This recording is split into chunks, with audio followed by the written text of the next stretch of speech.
Namaste, welcome everybody. This is the first of a series of talks about the Bhagavad Gita, which we're going to analyze word by word, line by line, verse by verse to understand it. Now, you might be asking yourself, well, there are hundreds of explanations of the Bhagavad Gita by probably hundreds of people over centuries. So what's different about this one? What is different about this one is that very few people seem to have understood that the proof of who is speaking, that it is actually Bhagwan, we call him Bhagwan, Paramatma, whatever name we want to call him by, the proof of that is embedded in verse after verse of the Bhagavad Gita. And he probably thought with the generations to come, Western science to grow, we're all going to need that proof. So he provided it. And the proof lies in knowledge of many things like psychology, education, probability theory, neuroscience, mathematics, advanced astrophysics, reincarnation, geology, biology, meteorology, to name just a few fields. Thousands of years before anybody knew these facts. Remember, Western science really started probably about 400 years ago, and it advanced very dramatically over the last 100 years. But that is 5,100 years after the person we call Bhagwan, Sri Krishna, spoke. Now, if this all seems completely unbelievable to you, you say this cannot possibly be, well then come on this journey with us. It's a very exciting journey. And it shows you that the being who is speaking and guiding us even today as we read his words is the most extraordinary person this planet has ever had the good fortune to welcome. Now, once you understand this, I suspect you too will call him the Paramatma and probably worship him. There is no other writing that has this type of depth, knowledge and information in it. If we had listened to even 10% of his advice, then no matter what our problems, what our crises, we would go through life still smiling. Thank you, Vimaji. Actually, I would like to start this with beautiful verse which says that the grace of God, grace of Sri Krishna, this is beautiful verse. Mukam karoti vachalam pangum langhayate girim yat krupa tamaham bande paramananda madhavam. But first, before we start talking about the Gita, you probably would like to know, who are we?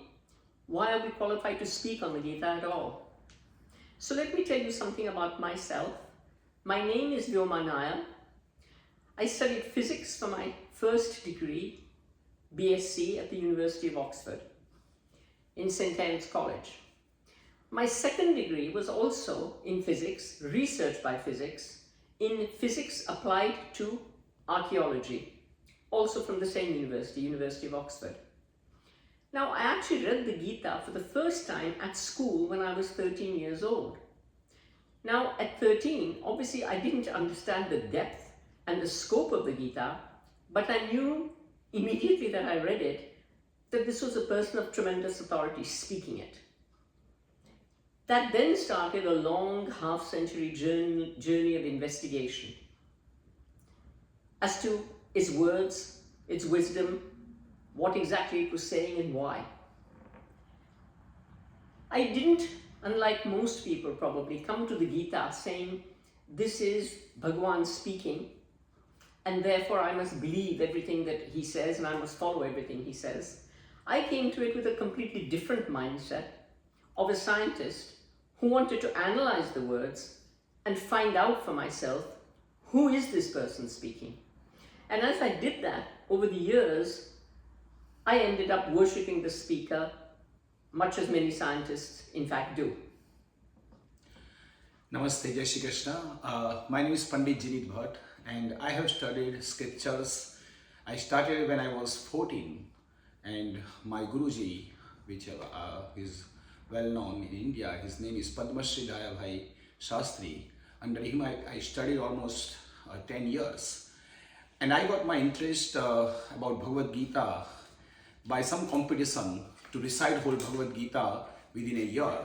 So this is how I started learning, reading Bhagavad Gita. But eventually and slowly, again by Vyumaji's help and so many other scientists' help, like I'm trying to understand, science is not my subject, but I'm trying to understand, it is very fascinating. So thank you, Vyumaji. Yeah. Thank you. So let's first try to understand the context in which the Bhagavad Gita was spoken, which is the Mahabharata. Now, which is literally is the history of Bharat, history of India. Now, for those of you who are not familiar with that history, let me briefly summarize it for you. And I did quite deliberately use the word history because although many people over centuries have tried to convince us that it is a mythology, its basic central facts are not mythology, they are facts, and I will show you why in a minute. There was a king once who had two sons. The first, the elder one, was named Dhritarashtra, and the younger one was named Pandu. Dhritarashtra, the elder son, was born blind.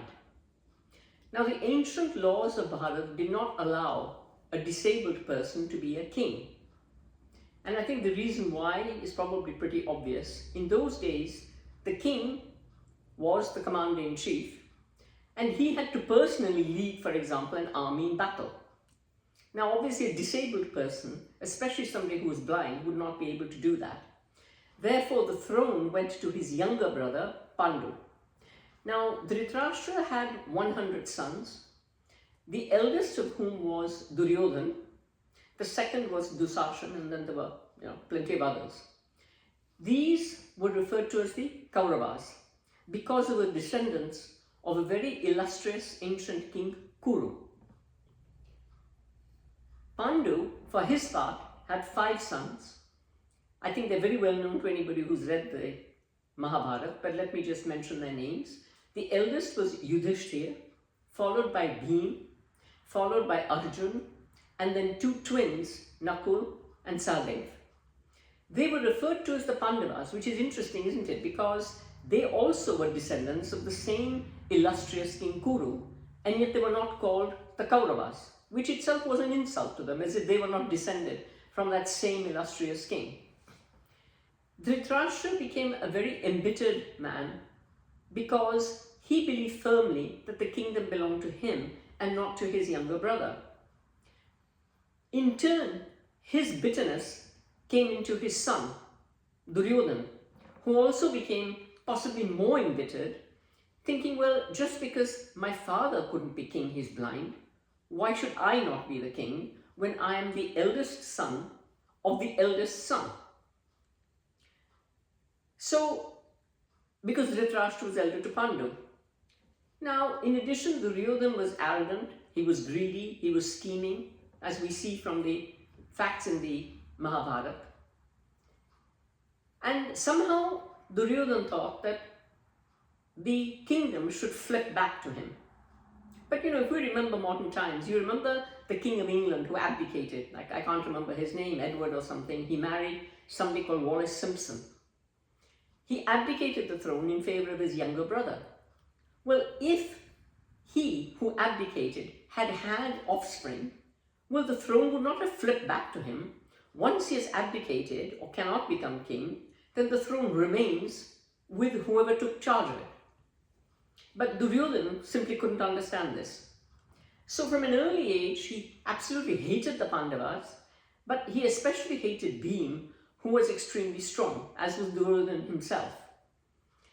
He hated Bhim because Bhim was stronger than him, and he burned with jealousy at Bhim's increasing strength. And he hated him so much that it warped his mind.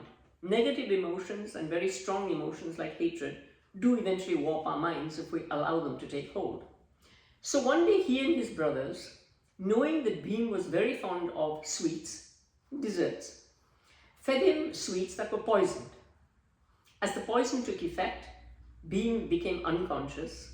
They tied him up and threw him into the river Ganga. Unfortunately for Duryodhan, Bhim recovered. And even more unfortunately for Duryodhan, Bhim promptly told his mother Kunti. And Duryodhan's jealousy at this point grew even further. Not only now he was bitter, he was enraged as well that his scheme had failed. So one day, as they grew older, Duryodhan, pretending to represent Dhritarashtra, and with Dhritarashtra's full consent, however, invited the Pandavas to go to a place called Varanvat for a festival for the god Shiva. And there he constructed a beautiful palace to welcome the Pandavas. The problem was that he made sure that the palace was completed with fully combustible materials. In other words, it burnt down very easily. He then pretended to great friendship with the Pandavas, invited them there. The Pandavas went there, and then one night, as the Pandavas were sleeping, he ordered his servants to set fire to the place. Fortunately for the Pandavas, good generally does prevail. They had been warned by somebody in Duryodhan's court, and so they escaped, knowing that the fire was going to be started that night. They then stayed in hiding for quite a while. Subsequently, Arjun and his brothers went in disguise to Draupadi's Swayamvar, meaning the place where she was going to choose her husband. And that's also very interesting, because remember, what it shows us is that it was the girl, the garland is in the girl's hand, it is she who chooses the husband. And he won her hand and therefore became in alliance with the very powerful King Drupad. Now, once again, Duryodhan realizes, oh gosh, they've escaped again. The Pandavas have got away. Eventually, after a lot of talk and heartbreak and soul searching, the elders, particularly Dhritarashtra and Bhishma, decided to divide the kingdom in half. You would have thought that would be the end of it. But no, it was not the end of it, because Duryodhan could not even bear half the kingdom going to the Pandavas, although actually the entire kingdom belonged to them. And he burned at the thought of the Pandavas being in that half of the kingdom. So now, not content with everything he'd done, he hatches a plot with his wicked uncle Shakuni, who, by the way, was Duryodhan's mother's brother from Afghanistan. And he invites the Pandavas to a game of dice. And he knew that that was Yudhishthir's main weakness. It was gambling. So basically Yudhishthir accepts the game, and in doing that he proved to the whole world for thousands of years how any addiction can completely destroy a person.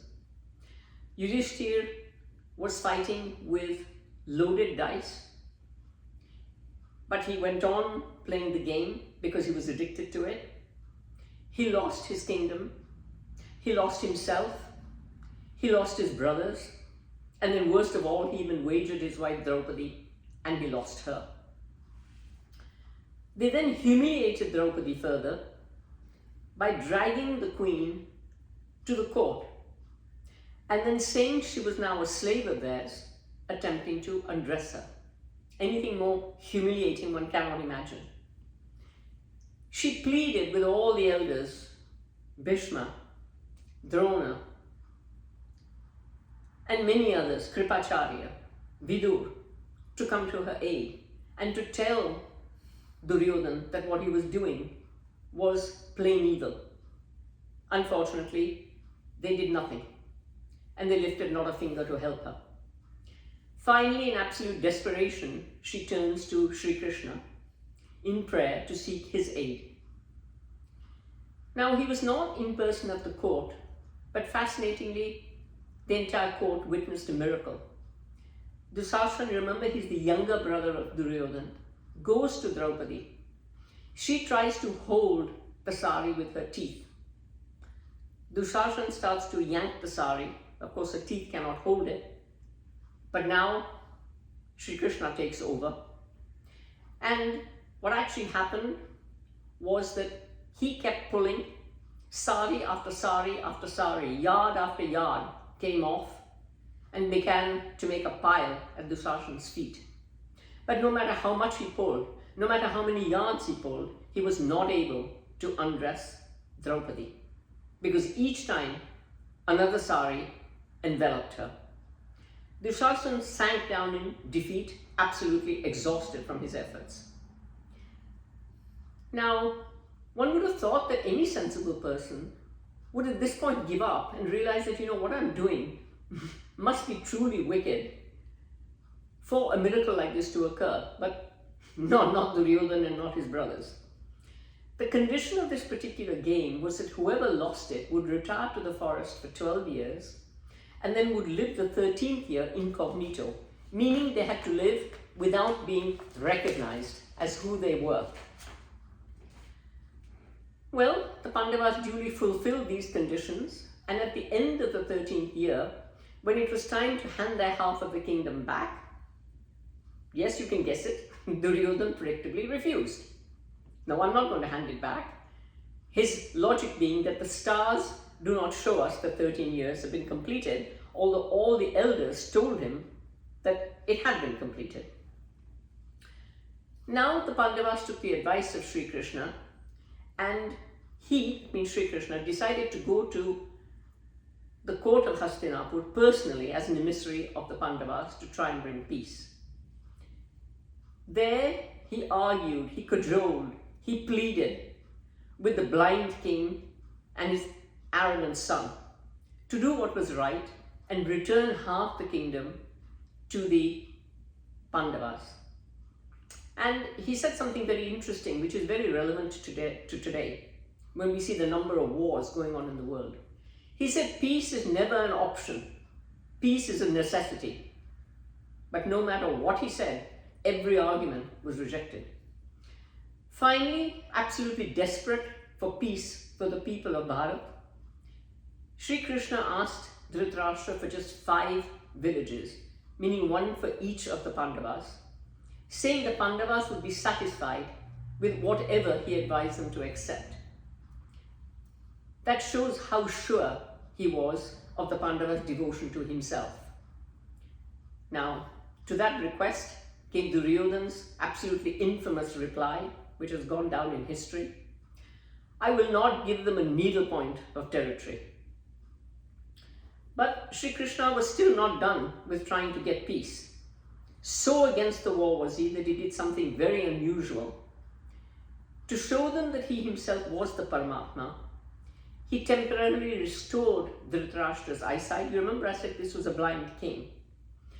And he showed them his universal form, which we call the Vishwarup, in which all universes, every living being and inanimate thing, was shown to be part of himself and living in himself. Now, the blind king Dhritarashtra, seeing this, at least had the grace to say, Pundarikaksh, having seen your Vishwarup, I do not wish to see anything else. I seek I should be blind again. And Chiniji will explain what Pundarikaksh means. Yeah, it is beautiful word. Pundarika means the lotus and Aksh means eye. So his eye is like a lotus. So that calls Pundarikaksha. Yeah, in other words, it describes the beauty of Sri Krishna.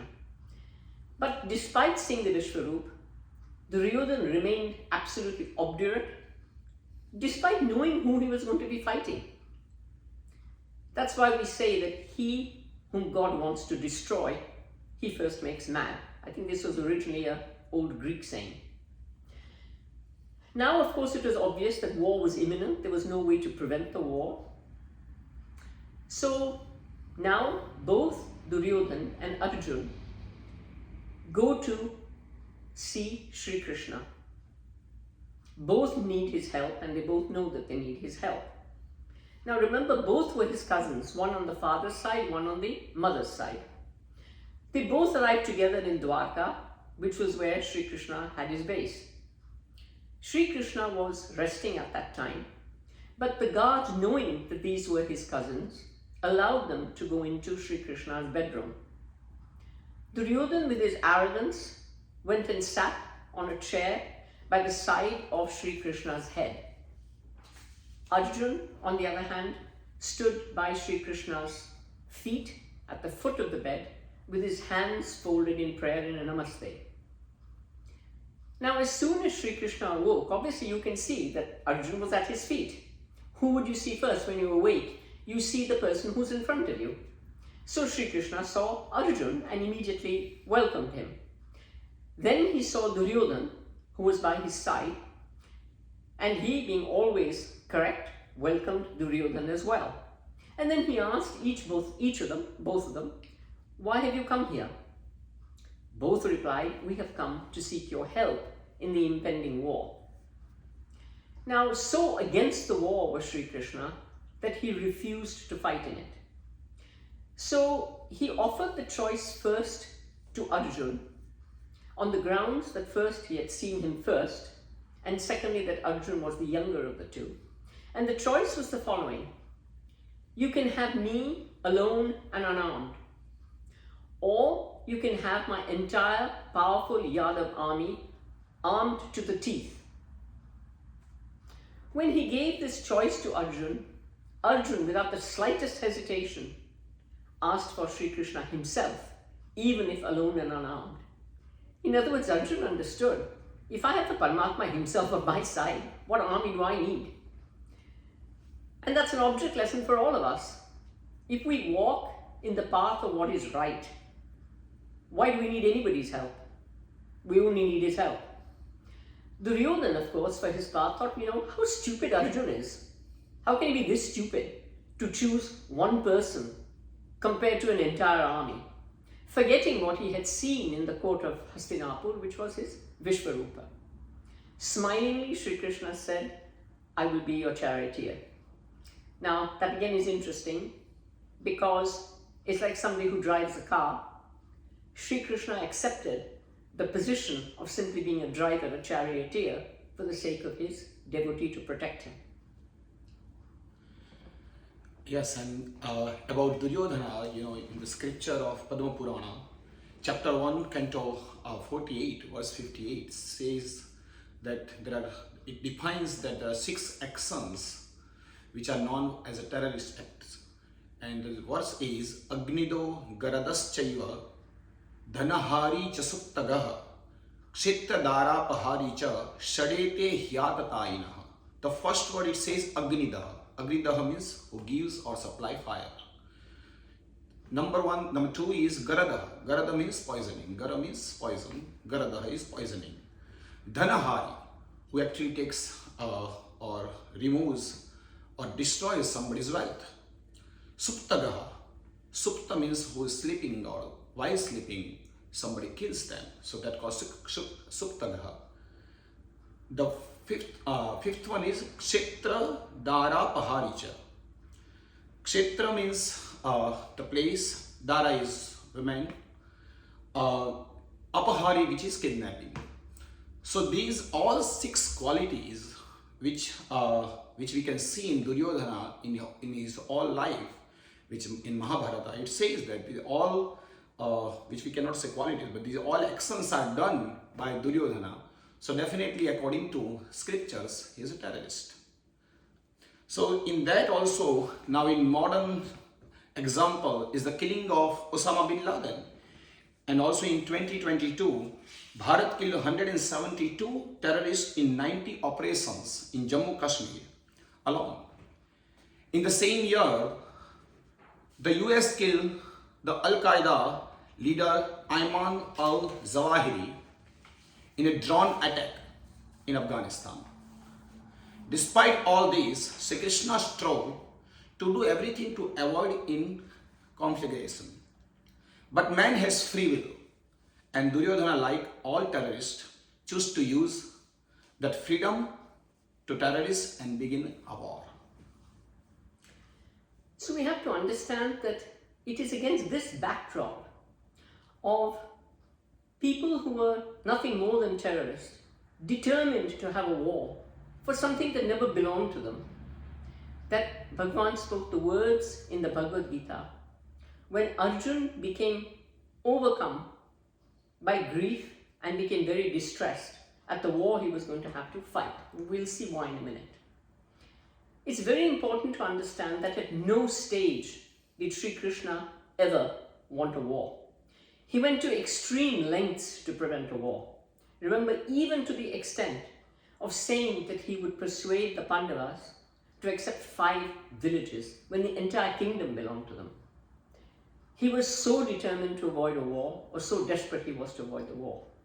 So those who say that Sri Krishna was encouraging a war, and the Bhagavad Gita is about somebody who was trying to encourage Arjuna to fight, is utterly incorrect and absolutely shows a complete misunderstanding of the very background of the whole Mahabharata and why and how it occurred. It is only when every effort he made to stop the war failed that he allowed the Pandavas to defend their rights and supported the effort, even then saying, I will not pick up arms. And the purpose was to establish a kingdom founded on the principles of dharma, i.e. that which is right. Now, I used the word just now, he allowed it, and I used that word very deliberately, because the Pandavas would never have done anything that Sri Krishna did not allow. And that's why I used that word. They were that devoted to him. So now that we've understood the background against which the Gita was spoken, let's start looking at the Bhagavad Gita itself.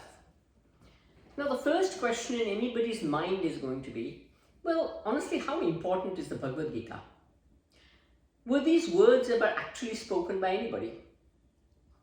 If these words are just words of philosophy spoken by a poet, much like the words of the famous Greek writer Homer in the Iliad and the Odyssey, then why do people all over the globe analyze every word, every line, every phrase that occurs in the Bhagavad Gita over 5,000 years? Now, when Professor B.N. Narahari Achar, who unfortunately passed away on the 28th of April 2021, just coming up to 4 years now, he was Professor Emeritus at the University of Memphis, Department of Physics and Material Science. Now, he did something very interesting. The Mahabharata has about 150 astronomical dates in it, which again shows you how advanced our rishis were. So he took these dates and he literally fed them through what's called planetarium software. Now, what planetarium software does is one of two things. You can either put in the date today and it will show you what the constellations and stars are, or you can do the reverse. You can put in the constellations and ask, when were these there? What year was it? So he did, of course, the reverse. He said, well, these are the constellations as described. Tell me what was the year.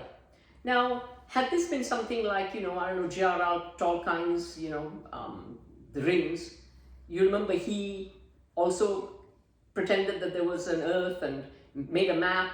Well, if it had been mythology, complete nonsense, then the planetarium software would have come back with rubbish in, rubbish out. There were never any such dates.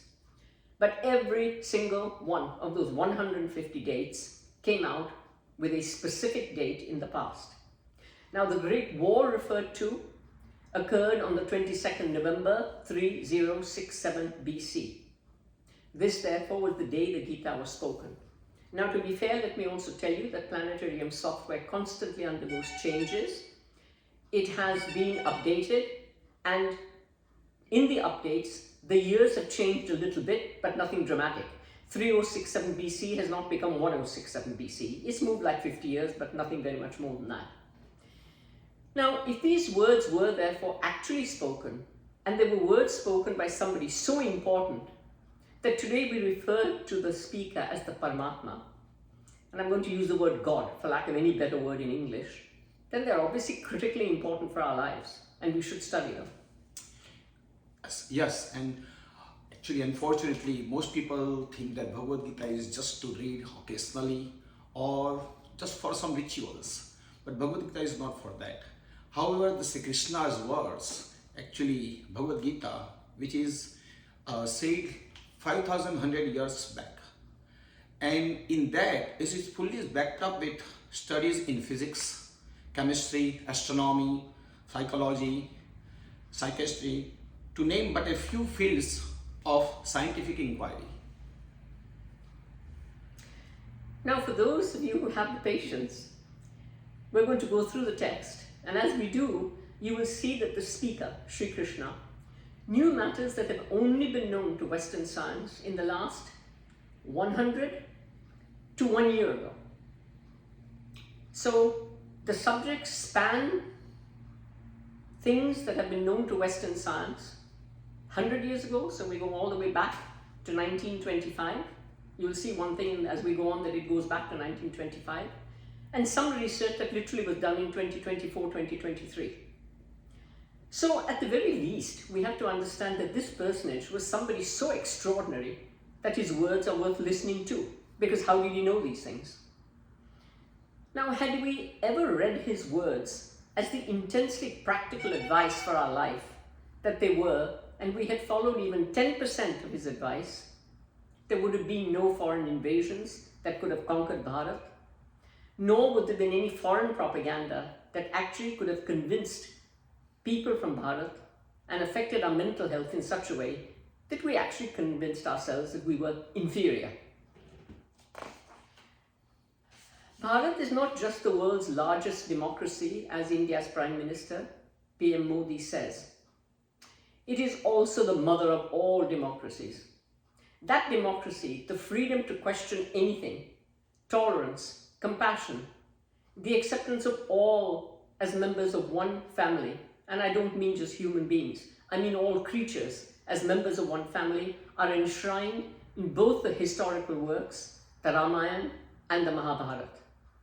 They're also enshrined in line after line of Sri Krishna's words in the Gita, where he patiently answers Arjun's questions over 700 verses. Never once does he say to Arjun that he must do as he's told. Never once does he use the word command. These are my commandments. This is my diktat. Despite being who he was, he says repeatedly, with the greatest humility, this is my opinion. It is an astonishing level of humility for somebody we perceive as God. Right, and this is beautiful verse in Gita Dhyanam. It says, Sarvo Panishado Gavo Dugdha Gopalanandana Partho Vatsah Sudhir Bhokta Dugdham Gitam Mrutam Mahat. It says that all Upanishads, Sarvo Panishado, all Upanishads are cows. Dugdha Gopalanandana, and the milker is Gopalanandana, who himself is Sri Krishna, who is the son of Gopal. And it says Partho Vatsah. Vatsah is calf. So Partha means Arjuna is calf. Sudhir Bhokta Dugdham Gita Mrutam Mahat.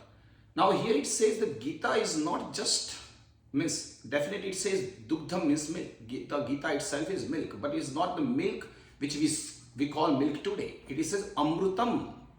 Amrutam itself nectar. The milk which nourished, which is the form of nectar. So this is beautiful verse, and Upanishads, there are 108 Upanishads, more than that, and the essence of all Upanishads, this is Bhagavad Gita.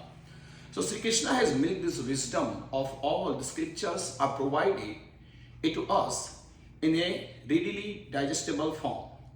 The Dhyanam calls it milk. Milk is something we are supposed to drink, but again, as I said, this milk is nectar, which is Amrutam. It can nourish and grow us. It is not supposed to be put on a shelf where it is offered flowers from time to time. And nowadays, people started even offering water also. So don't do that. Open that and read it. Otherwise, remain unconsumed. This attitude eventually led Bharat, he unquestioned superpower for some 9,500 years to become a slave of others who had not even tiny part of its wisdom, knowledge, freedom, tolerance, and compassion. But the most beautiful thing about the Gita's teaching is that it wasn't given in some cave, some hermitage, some temple. It was given in the midst of a tumultuous battlefield by the most remarkable personality that has ever graced this planet. The fact that the teacher is no longer with us does not invalidate what he has taught us. any more than the fact that the famous mathematician Bodhyana is no longer with us invalidates his equation for a right-angled triangle, a squared plus b squared equals c squared. And yes, you did hear me right, that is Bodhyana's equation 800 years before Pythagoras was ever born.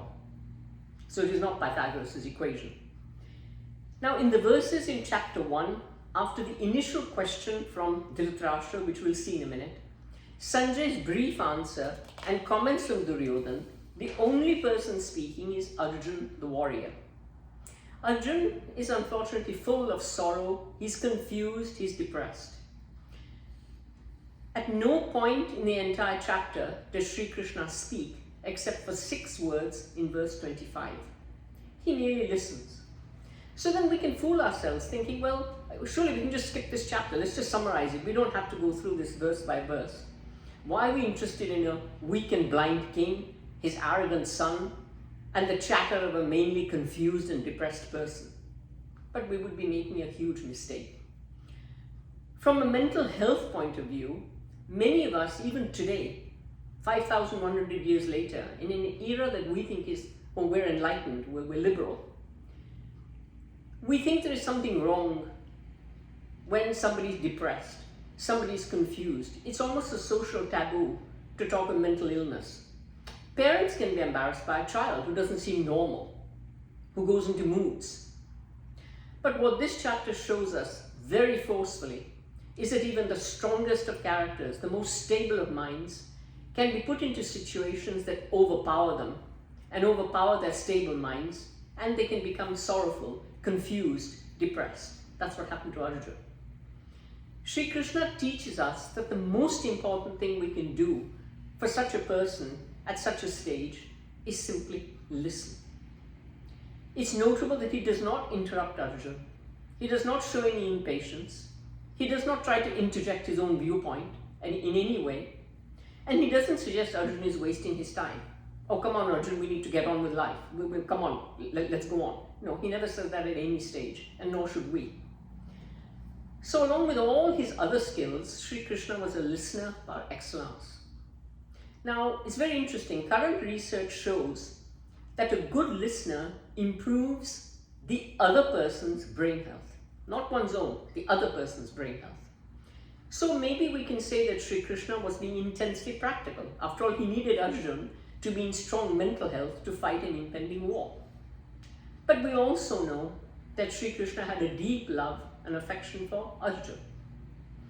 It's a lesson for all teachers, parents, aunts, uncles, children. If you see your children, your elderly parents, your elderly aunts and uncles, a friend who is depressed, who is confused, it's important to give them time.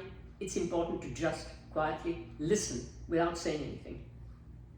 Now, there's a study published 16th August 2021 in JAMA Network Open, and I'll read out the title to you. We're going to put the link below, but I'll also read it to you in case you want to Google it. Association of Social Support with Brain Volume and Cognition. Now, researchers in that concluded that people who have somebody available most or all of the time, that they can count on to listen to them when they need to talk something out, are associated with something called greater cognitive resilience. Now, what this means, cognitive resilience is the ability of the brain to function better for a particular age group. So in other words, the brain that has had somebody to listen to share things with in life, ages less. It undergoes less physical aging or disease-related changes. And we are going to put the link at the bottom for you to be able to read that research for yourself. It's very important. Now, Arjuna's problems, you can see they're extreme. Where he was put in a position, he had to fight a war with relatives he loved and teachers he loved on the other side. Thankfully, most of us are never going to be put into this extremely invidious position, but nevertheless, we can be in situations in life which make us uncomfortable, that we don't like. So let's listen to Arjuna in chapter 1, and much more importantly to Sri Krishna in later chapters. And then we're going to leave you, the listeners, to judge for yourself. Who is this remarkable personality that we today call the Paramatma? So let's go to Bhagavad Gita, chapter 1, verse 1. Yeah, so this is, Bhagavad Gita starts actually Dhritarashtra's question. So I'm going to just recite the first verse and then explain the meaning of that verse. Dhritarashtra uvacha dharmakshetre kurukshetre samaveta yuyutsavah mamakah pandavaschaiva kimakurvata sanjaya. So here he says that Dhritarashtra says, he asked Sanjaya, O Sanjaya, dharmakshetre kurukshetre. After gathering on so dharmakshetra means the field which has dharma or holy field as we say. And that name, so that is the adjective of word called Kurukshetra. So he said the dharmakshetra which is Kurukshetra, samaveta yutsavaha. Yutsavaha means the who are eager to fight, that calls yutsavaha. So all those gathered, the fighters desire to fight. What did my sons? Now here he says mamakaha pandavaha. So this is how his actual differentiation, that mamakaha, that means who belong to me, means my sons, and pandavaha means Pandu's sons. What are they doing in the battlefield? So this is very interesting. As we say that in differently, we say Dhritarashtra. In Sanskrit there are two words here. Rashtra means nation, Dhruta means who holds or controls, or so as a king, or nowadays the leaders. That calls Dhritarashtra. But the Dhritarashtra, the leader himself is a blind. So his questions should be blind. That means more confusing question. So this is what he's asking Sanjaya, that what my sons and the son of Pandus they are doing. So this is again a beautiful question which is asked by Dhritarashtra, which we can understand that how blind. So blind doesn't mean only by eyes. Blind means who are, I think, ignorance. So this is what the first question. Yes, it's notable that Dhritarashtra, he could have said my nephews. After all, your brother's children are your nephews. Yeah. He could have said my brother's children. That would at least have acknowledged that Pandu was his brother. But as Jinichi says, he doesn't do either. He doesn't acknowledge the relationship in any way. Yeah. Now, it's very clear from the question that he is worried about the outcome of the war. You know, having ignored Sri Krishna's advice and decided to go to war, he's now worried about the outcome of the war, that now that it's about to begin. Well, after all, he knows that the war is about to begin. He's the one, along with his sons, who wanted it. So why ask what are the two sides doing? Well, what would you normally do when a war is about to begin? Obviously, you are making preparations for the war. But what it shows and reflects is his worry. And so basically the blind king is asking for more details. Tell me the detail of what's going on. Yeah, in this verse, where it refers to Kurukshetra, that is actually ancient battlefield, which is located like 105 miles from Delhi. Today there is university, there is a large statue of depicting the Sri Krishna and Arjuna on the chariot, from where Sri Krishna spoke Bhagavad Gita. Kurukshetra is a field where a battle is to ensure. He also calls the battlefield Dharmakshetra, literally the field of Dharma. So as nowadays we just translate this word Dharma as a religion, but Dharma actual meaning if we have to mean it is duty or the responsibilities. So Dharma, acknowledging that this battlefield was about Dharma in this context, Dharmakshetra is the adjective describing the field called Kurukshetra.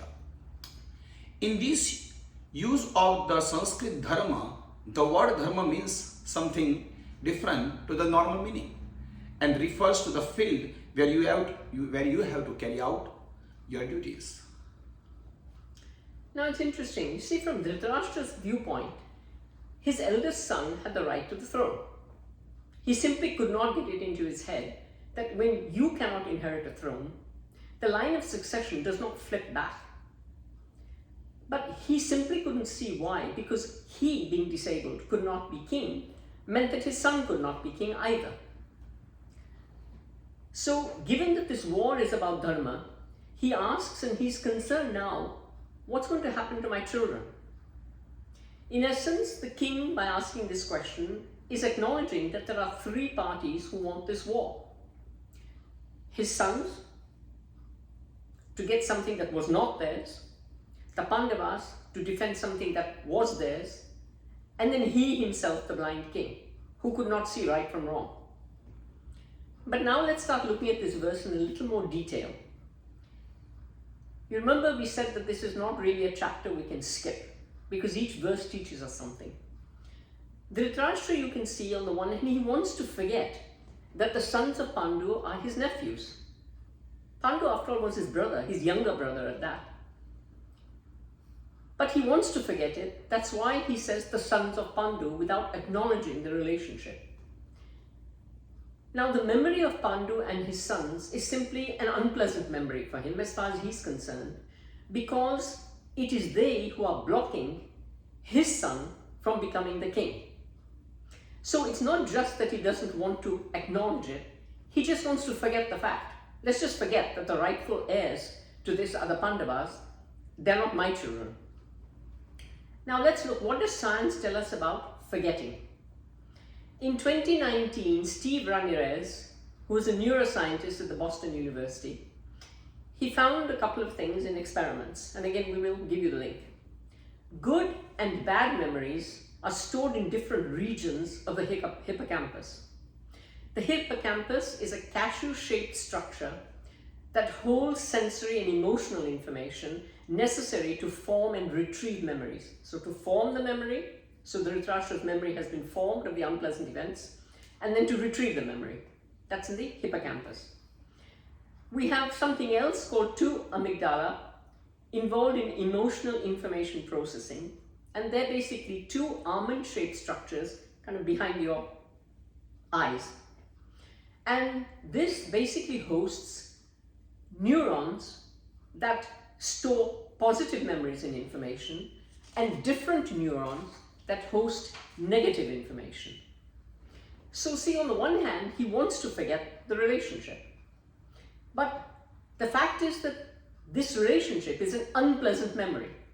So it's being held by certain neurons that host unpleasant memories, which is that it's depriving my sons of the kingdom. Now he's unable to forget that, and this inability makes him very bitter, very twisted. So why is it that he doesn't want to acknowledge the relationship, but equally is unable to forget it? Now, do you remember we said that neurons hold good memories, different neurons hold bad memories. But another thing that's been found is that your brain is actually wired to retrieve bad memories more easily than good memories. And this is probably a survival mechanism. So supposing ancient man, you were out hunting, you made a mistake for some reason, the lion managed to get to you, that you were hunting for dinner, and mauled you. It's actually very, very important for the brain to store that information for your own survival. And that's probably why the brain is geared to store negative information and to allow its retrieval more easily than positive information, which after all doesn't risk you, it doesn't harm you, it doesn't harm your survival in any way. Now it's interesting that controlling the activity of neurons or other cell types can be done with light, and that science is called optogenetics. Also, activation of a positive experience can permanently rewrite a negative experience. And again, that's a good lesson for us. If we've been in an accident, something unpleasant has happened and our brain insists on dwelling with it, you can overwrite that memory by immediately recalling something pleasurable. A visit to a beach, a good time with family. And as time goes, the brain overwrites that bad memory until it's just a memory, but a distant memory. That's what we do when we grieve. Now, when we do this, it dials the emotional intensity down each time. So each time we do this positively for ourselves, we rewrite that memory, we dial the emotional intensity down. That's why, when we're in grief, initially, you can't stop crying, you can't stop grieving. But each time, if we're positive people, we try to rewrite that memory by reliving positive things with that person or that pet or those events. slowly the emotional intensity dials down until we're actually able to remember that person, that pet, that event in a pleasurable way. We remember the good things about them. Now, this is covered by Sri Krishna in other parts of the Gita. So, now around this very first verse, if we properly analyze it, we could write a course on psychology, good and bad memories, neuroscience, the anatomy of the brain, genetic engineering technology, just optogenetics, biotechnology, tools to study the brain's neural circuits. So having analyzed just one verse, tell me, why do we keep thinking this is a religious book only? It is a teaching that is relevant to any intelligent creature on any planet in any universe. If you want a successful life, a happy life, you're well advised to read it. But then if on the other hand you're not interested in a successful and happy life, I suggest you put it back on your shelf and forget about it. Yeah, do ignore it. We'll come back to things in our next sections. We will cover further verses of chapter 1. We both want to thank you very much for listening. We hope you enjoyed this first session. Thank you so much. Thank you. Namaste. Namaste.